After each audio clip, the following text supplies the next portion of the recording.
क्योंकि पूरे देश के अंदर आम जनता के स्वर में एक ही नारा गूंज रहा है, एक ही संकल्प गूंज रहा है, एक स्वर से पूरा देश बोल रहा है कि फिर एक बार, फिर एक बार, फिर एक बार, अब की बार, अब की बार जब 400 पार की बात आती है तो बहन और भाइयों, आम आदमी पार्टी और कांग्रेस, क्योंकि आम आदमी पार्टी और कांग्रेस दोनों मिलकर के भी 400 सीटों पर चुनाव नहीं लड़ पा रहे हैं और इसीलिए उनको ये भय होता है कि पूछने जनता से क्या कि 400 पार के जो नारे आपके लग रहे हैं क्या इसकी हकीकत है? तो जनता जनार्दन से एक ही बात सामने आती है, जनता जनार्दन उनको एक ही जवाब देती है कि जो राम को लाए हैं, जो राम से लाए हैं, जो राम को लाए हैं, बहन और भाइयों, 500 वर्षों के बाद अयोध्या में प्रभु रामलला फिर से विराजमान हो चुके हैं। 500 वर्षों के बाद अयोध्या में रामलला ने अपना जन्मदिन भी मनाया और पावन होली भी खेली, लेकिन कांग्रेस के लोगों को इंडी गठबंधन से जुड़े सभी घटकों को इससे उनको बड़ी पीड़ा है। वे कहते हैं कि अयोध्या में राम मंदिर का निर्माण नहीं होना चाहिए था। वे कहते हैं, इनको सहयोगी बोलते हैं, कहते हैं अयोध्या में राम मंदिर बेकार बना। बहन और भाइयों, ये पहले दिन से राम मंदिर के विरोधी रहे हैं, लेकिन भारतीय जनता पार्टी विरासत और विकास की जिस राजनीति को लेकर के 2014 में आगे चली थी, आज उस राजनीति का परिणाम हम सबके सामने देखने को मिल रहा है। आतंकवाद और नक्सलवाद की समस्या का समाधान हुआ है। बहन और भाइयों, अब तो कहीं जोर से कहीं पटाखा फट जाए तो सबसे पहले पाकिस्तान सफाई देता है कि मेरा हाथ नहीं है, क्योंकि उसे मालूम है ये नया भारत है, ये नया भारत, ये नया भारत या छेड़ता नहीं है, लेकिन अगर कोई छेड़ता है तो उसको छोड़ता भी। और इसीलिए भारत के लोग आज उसके ताकत के कारण कोई दुश्मन भारत की ओर टेढ़ी नजरों से देखने का दुस्साहस नहीं कर सकता है। बहनों और भाइयों, विकास के नए नए कार्य हो रहे हैं, हाईवे बन रहे हैं, रैपिड रेल आ रही है, रेल के नए नए संस्करण, वंदे भारत ट्रेन के रूप में अमृत भारत अपने युवाओं के लिए आईटी देता है, आईएम का नए नया संस्थान बनाता है, triple IT, NIT, world class university भी देता है और शुद्ध पेयजल हर भारतवासी में देने के लिए हर घर घर की योजना है और नल में शुद्ध जल की उपलब्धता देकर के हर एक के स्वास्थ्य का ध्यान भी रख रहा है। ये नया भारत विकास में ध्यान दे रहा है। तो बहनों और भाइयों, ये नया भारत गरीब कल्याणकारी योजनाओं के भी नए प्रतिमान स्थापित कर रहा है। याद करिए, कांग्रेस के समय या दिल्ली के अंदर कोविड के दौरान आम आदमी पार्टी की सरकार जितने भी दिल्ली के अंदर कामगार थे, श्रमिक थे, प्रवासी नागरिक यहाँ रह रहे थे, इन लोगों को बाइक ले लेकर के बाहर करके धमका करके बाहर कर रही थी। इनकी पानी की कनेक्शन काट रही थी, उन्हें उनके राशन कार्ड को जमा करा रही थी और दूसरी तरफ मोदी जी के नेतृत्व की सरकार आई, भारतीय जनता पार्टी की सरकार देश के अंदर 80 करोड़ लोगों को फ्री में राशन की सुविधा उपलब्ध करवा रही है।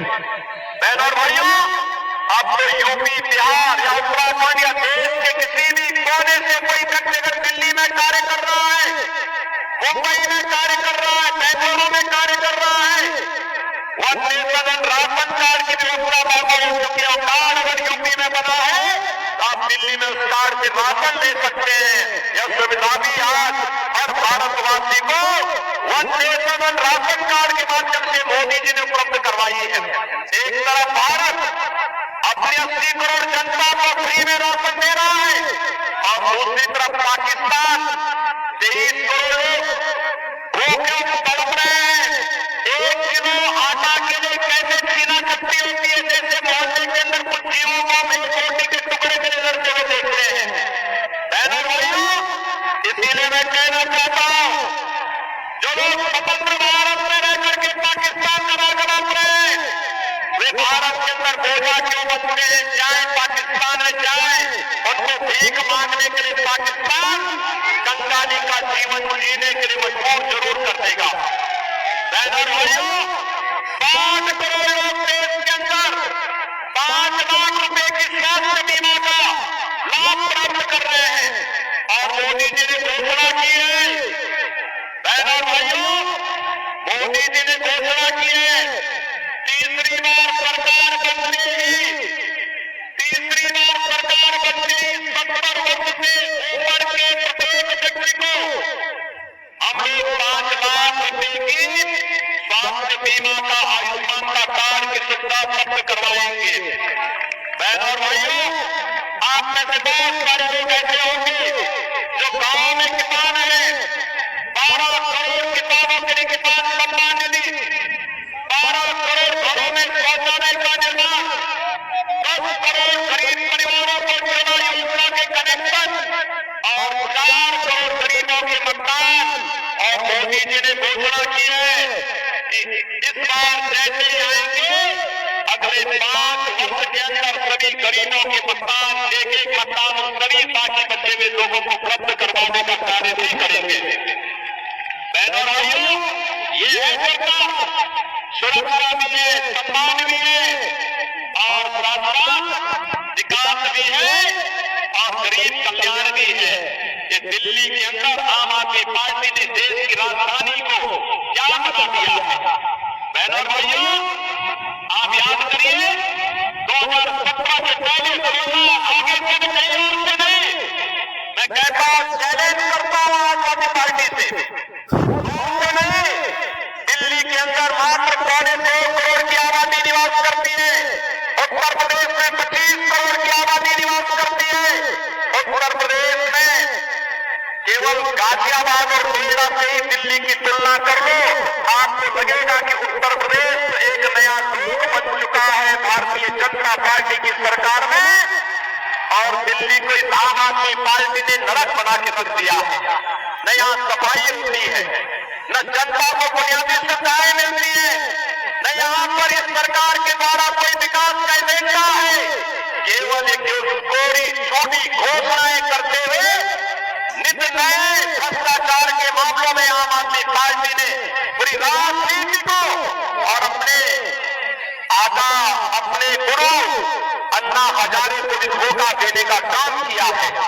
ये वही लोग हैं, जब दिल्ली मेरठ डबल लेन के एक्सप्रेस वे के निर्माण का कार्य हुआ था, दिल्ली की आम आदमी सरकार ने कहा कि हम कोई सहयोग नहीं करेंगे, यानी इंफ्रास्ट्रक्चर के लिए उन्होंने मना किया। और इसके लिए भारतीय जनता पार्टी की केंद्र की सरकार को, मोदी जी को, गडकरी जी को कोर्ट में जाना पड़ा। फिर कोर्ट को कहना पड़ा कि सरकार पैसा दे, भारत सरकार ने कहा पैसा हम देंगे, एक सहमति तो थे, लेकिन उन्होंने अपना शेयर दिल्ली की आम आदमी पार्टी की सरकार ने नहीं दिया। ये रैपिड रेल हो गई है। मुझे याद है 2017 के पहले मेरठ से दिल्ली की दूरी 4 घंटे में तय होती थी। आज रैपिड रेल बनने के बाद मात्र 45 मिनट में आप इस दूरी को तय कर सकते हैं मोदी जी के कारण। लेकिन रैपिड रेल के लिए भी आम आदमी पार्टी की दिल्ली की सरकार ने रोड़े अटकाए थे। सरदार अटल जी के समय में दिल्ली के अंदर मेट्रो का कार्य हुआ और मेट्रो के मार्ग में भी आम आदमी पार्टी यहाँ पर सबको अपमानित करने वाला गठबंधन है और पाकिस्तान का राग अलापने वाले हैं। आपने देखा होगा जब सिटीजनशिप अमेंडमेंट एक्ट को लेकर के भारतीय जनता पार्टी की केंद्र की मोदी जी की सरकार ने देश के अंदर पाकिस्तान, बांग्लादेश और अफगानिस्तान से आए हुए हिंदू, सिख, बौद्ध, जैन, पारसी और ईसाई पीड़ित समुदायों को नागरिकता देने के लिए कदम उठाया। शाहीन बाग में कई महीनों तक आम आदमी पार्टी के लोगों ने षड्यंत्र के तहत यहाँ पे धरना कराया था, हुक्म करना कराया था। ये कांग्रेस और इंडी गठबंधन है जो मानवता के विरुद्ध आचरण करता है, अराजकता फैलाता है और समाज विरोधी, राष्ट्र विरोधी गतिविधियों को ये प्रश्रय देते हैं। और इनके संबंध पंजाब में जिन लोगों से है जो भारत विरोधी गतिविधियों में लिप्त हैं।